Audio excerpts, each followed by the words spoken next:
Miss হবে না আপনার পছন্দের টিভি শো। দেখুন জি5 অ্যাপে একদম ফ্রি।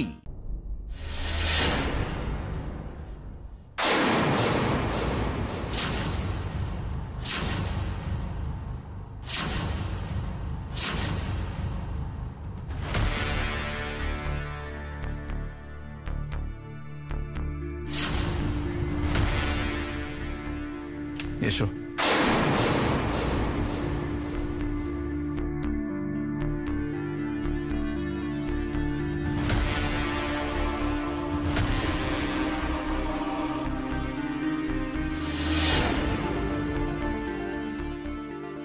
ভাই কেমন আছিস?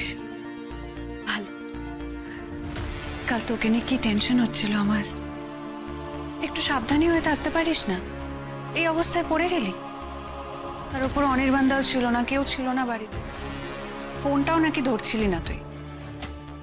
আমার তো শুনে মনে হচ্ছিল সঙ্গে সঙ্গে ছুটে চলে আসি তোর কাছে, কিন্তু কি করব বল, আমি তো ইচ্ছে হলেই যেখানে খুশি যেতে পারি না। এখনো তো সবাই আমাকে ঠিকভাবে অ্যাকসেপ্ট করেনি।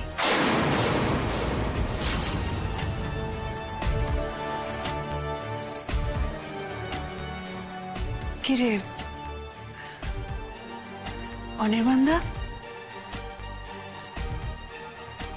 তোমরা তোমরা আমাকে দেখে এতটা আড়ষ্ট হয়ে গেলে কেন? আমি আমার অপরাধের জন্য আর কোনোদিন কাউকে দায়ী করব না।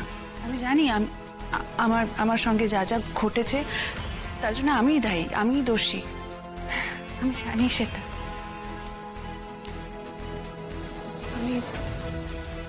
আমি বারবার আমার জীবনটাকে ভুল পথে নিয়ে চলে গেছি। এই যে তুই বুঝতে পেরেছিস যে তুই যে পথে হেঁটেছিলিস সেটা ভুল পথ, এটাই অনেক। তোকে এটাই আগলে রাখবে নীলু, আর ভুল করতে দেবে না। সত্যি আজ তোর মুখে কথাগুলো শুনে ভালো লাগছে আমার।